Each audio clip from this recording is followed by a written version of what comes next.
Hello and welcome back to my little exploration of Azure Synapse Analytics. So I'm currently having a look at Delta. So Delta is the file format that gives you a transactional layer around the top of Parquet.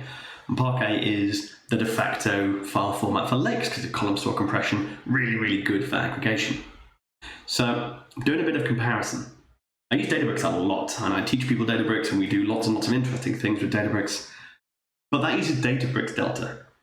Now, Databricks have open sourced the Delta file format in the form of a thing called Delta Lake. So be aware, two different formats. Databricks Delta, Delta Lake. The file format's the same, but the functionality is not quite the same. So Databricks have the fancy premium version with a lot of extra functionality. They don't expose everything in the form of Delta Lake. So today I'm looking at merges. We'll see how far through we get with being able to get Synapse to do a merge. And that's a hard thing to do normally in a lake.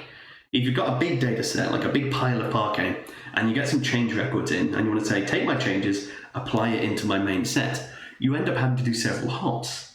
Like, you essentially end up having to read all your data into memory, take your changes, compare them into a new data set, and then write it all back down. And that's a big, expensive operation to do.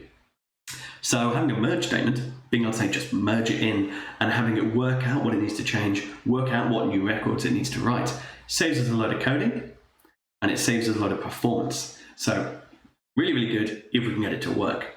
Let's have a look. So this is my training notebook that I normally use to try and teach people how merges, show them a few things and work through it. So I've got a cluster turned on, so we're in Databricks here and I'm just going to get this running. I'm just going to poke over to Synapse and just print a quick hello to make sure my cluster's actually started, because I keep trying to demo this and then my session's dropped. It's really annoying. So there we go. Okay, so it says hello. My Synapse cluster's turned on. My Databricks cluster is turned on. We can go from there. So, okay, what are we doing here? So I'm importing some libraries, getting things ready, and I've got this big thing. So I'm just hard coding some data. I want to have some real predictable sample dummy data. So inside my code, I'm hard coding a load of stuff, and this is to do with people's salaries. So I've got a load of imaginary people. These are imaginary, it's not PII, not breaking any laws, it's all good. So I'm saying data original is these people, these are the departments they work for and their current salary. This is my baseline data, this is what I'm going to start with. So I'm taking that hard coded array of data, giving it a path in the lake, converting it into a data frame. So spark.create data frame takes just a hard-coded variable array, turns it into a proper Spark data frame. And then I'm writing it down to disk in the Delta format. So this is taking it out and pushing it properly. I've then got the same again. So I've got a change set of data where we've got some of the people we might recognize, except now some of them have changed departments, some of them have got promotion, have got more salary, and there's some people that we haven't seen before. So I'm doing an upsert. I've got some inserts, some updates, I can mix the two together. Okay, so I'm going to do the same again. I'm going to put it into a different place in the lake, bring it into a data frame, write it out as Delta. Now, they don't have to both be Delta tables to do the merge. It's only the table that you're inserting into that has to be Delta for merge to work. But in this case, I've made them both Delta because why not? Okay, so I've run that. I've got my two data frames. And then I'm going to run a little bit of SQL just to register that table. So need to register it with Hive. Hive is our SQL metadata, which allows us to say, select star from Delta original, and that'll just point it at that Delta table in my lake. So that's worked, that's happy. So that means I can go into my data store, have a look at what's in Hive. So I've got Delta there, and I've got original. So that's now registered with Hive as a SQL table. I can click into it, I can see my structure, I can see my sample data. I can't remember if I showed you last time, but I can also see history. So if it recognizes it's a Delta table, then I can click and I can see a list of all the stuff that's happened recently. So you can see we've just done a write. You can see I've done this demo before, and I've got a load of data in it. So I've got a version, a timestamp, I've written some data in, and I've just overwritten the data that was there. So I've got like an audit trail, which for a data lake is almost unheard of. So really cool functionality even there. Okay, so let's carry on. So I've now registered it. I want to quickly take my change data set and just bring that in, make sure I can access it, and register it as a temp table. Again, I'm going to use this in the SQL context. So I want to be able to see it. So basically I've made a temporary table of my change data set and a proper formal Hive table of my original data set. Let's just test we can see my original set. So I'm going to bring it in.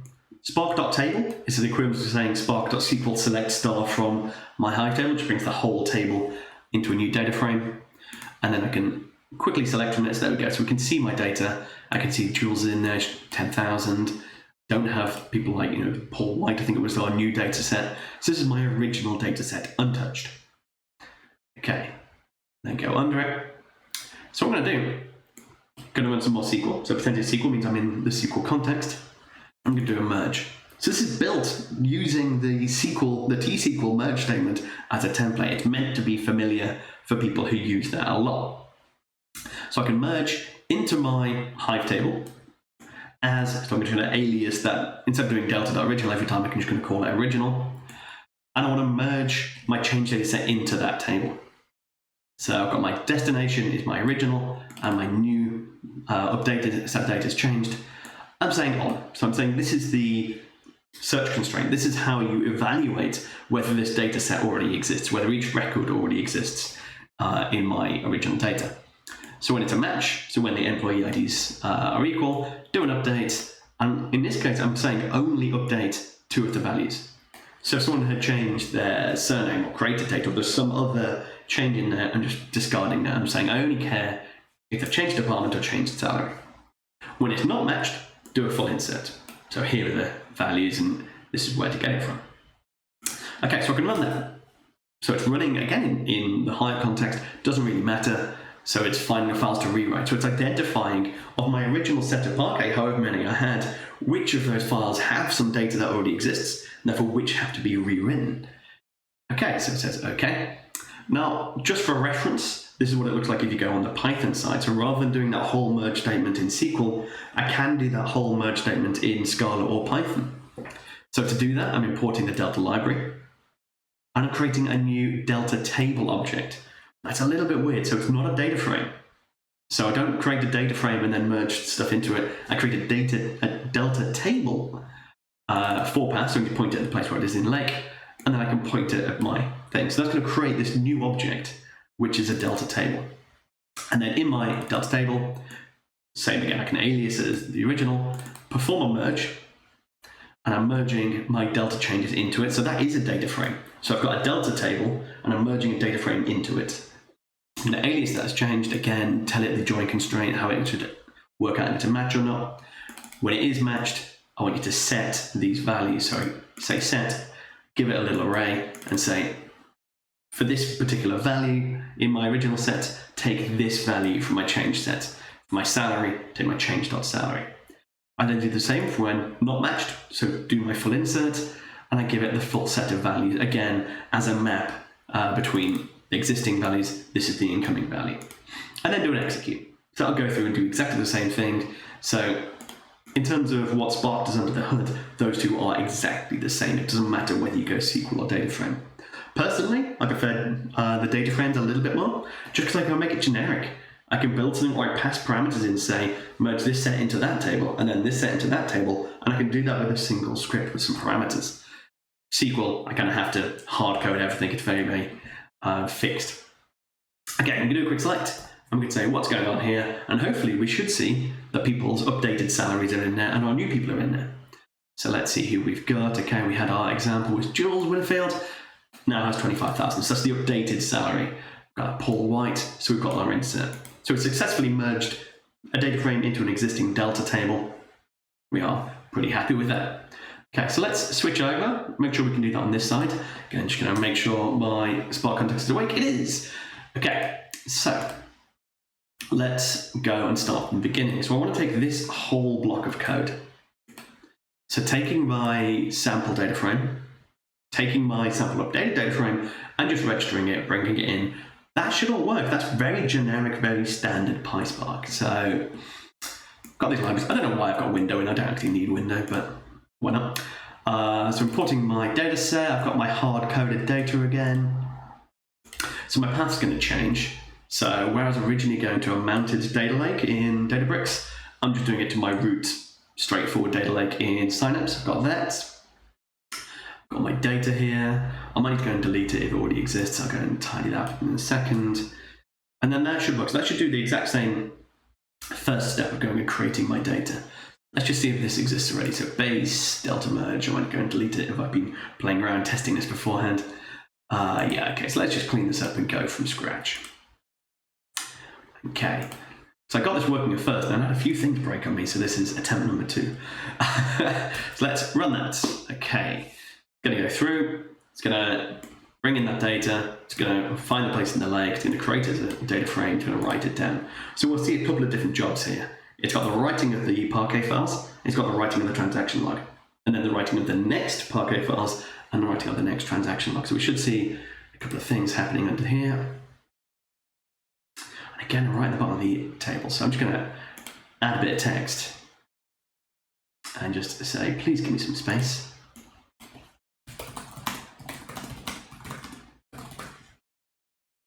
Okay, or please give me some space.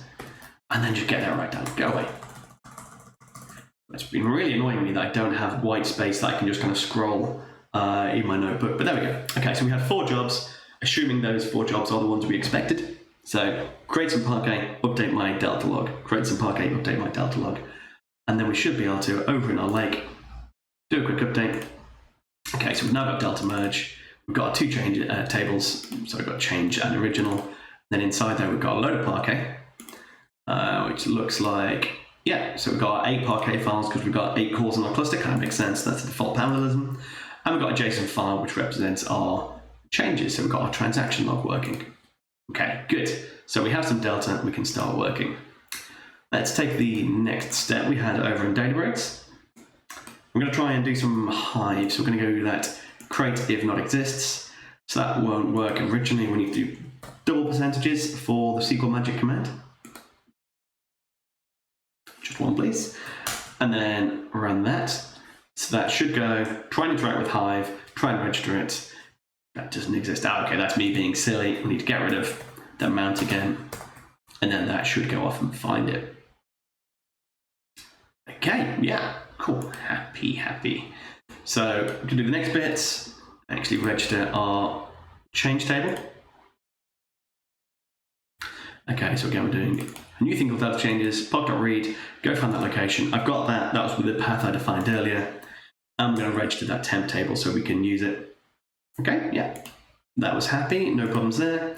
And we should be able to do that same again. So just go and make sure we can read from our delta table and then just show us what's happening. Okay, so I brought the table in.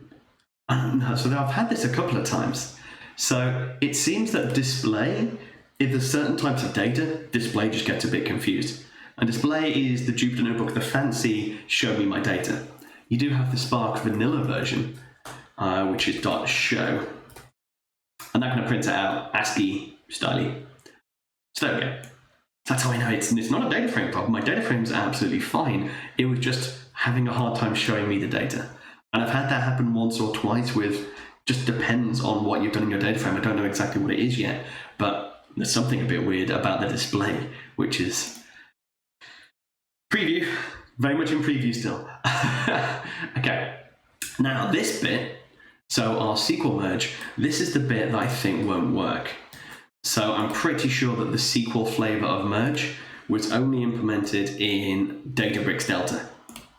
So I'm assuming this is going to say it doesn't know what a merge is, and that's out of context. So let's see, it's around, yeah. So mismatched input merge, doesn't know what that is. So merge is one of those things. The SQL syntax for merge is one of those things that's only in Databricks Delta currently. Now, I don't know if that's going to change. I don't know if there's a grand plan around that, but you can't currently do that. That's why I made sure that we had both versions here. Okay, so let's switch that out. Let's ignore our SQL version, try and do it in PySpark. Okay, so import Delta, and again, Delta should be on the cluster already. We don't need to tell it that. So Delta level for that path. And we need to change our path again. So point it at that base Delta merge table. Now again, Delta changes, that's fine, because that's already a data frame. And I like the fact that it knows it's a data frame. The IntelliSense is much better within Synapse. Okay, so it's getting our Delta table. It's going to do that same stuff. We've got the exact same syntax there. That hasn't changed. Kind of thinks there's something wrong there, but I think that should actually be okay. So it's going to run. Okay, so it's compiled. So I don't know why it's saying there's a problem there, but it's actually running. It's going off. It's doing my delta change. It's doing lots and lots of things, lots and lots of jobs running, and hopefully this should actually, we should see the same thing. Okay, succeeded. So that's a proper delta merge succeeded. So I should be able to do the same as we did last time. Send it to SQL. So I should do select star from delta.original. And we should be able to say, have we got that updated data? Can we go and see the fact that we've successfully done an upset? Okay, yeah, that looks good. And yeah, we've got some tools when it filters now on the updated salary. So not quite the same. They're not exactly the same in terms of we now have to do it in, we always have to use a data frame style merge. We can't do a SQL merge. But as I was saying, that's better for me. That works. That just makes sense. What I'd love to see here is more integration with the history stuff. So because I've got a delta table registered, I think I was trying last time to do describe detail, and that was having none of it. You do have this describe history. And that's similar to how we saw in Databricks when we actually looked at the, I think, yeah, okay, table's not supported. When we're looking in that, in the data side, and we can see the history of that delta table to work out what's changed. Describe history does the same thing. I've got a version of it in here, I think, yeah. So describe history, delta.original, looks at that, reads the translog, and says, this is everything that's happened to that table. So you can see I did the write, I did the merge, I've got version timestamps. That works over Databricks over here. So it doesn't like it the same as the describe. It wants the actual path, so I can give it the path. But then this looks like another thing that's not quite implemented fully yet. So we give it that. It doesn't like having double quote or single quote between SQL.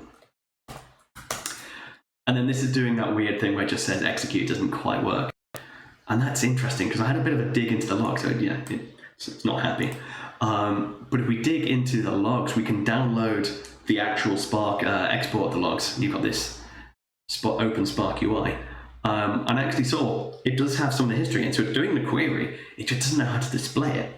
So again, I think that's a preview thing. I think they'll upgrade these notebooks, so they should work. Okay, so that's really, really good. And one of the things that you want to be able to do on top of this is time traveling. So I'm going to split it into 2 videos. I don't want to make too many things for you guys. And we'll do another video looking at the same example. So we've got that starter set. We've updated it. We've done a merge into it using our fairly swanky merge statement. But what if you want to know what it was like before and after that merge?